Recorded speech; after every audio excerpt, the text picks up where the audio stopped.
दोस्तों मौजूद आ मक्का बंपर मैकर जड़ा वाला तो 385 वास्ते बंपर हो गया तैयार जी। तुहानू मुकम्मल बंपर का शौक करवाने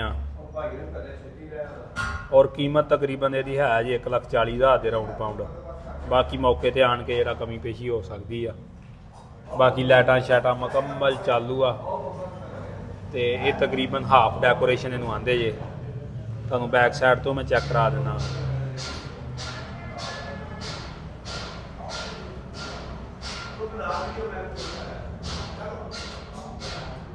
बैक साइड तो देख लो वायरिंग शैरिंग होई नाल मिलदी जे।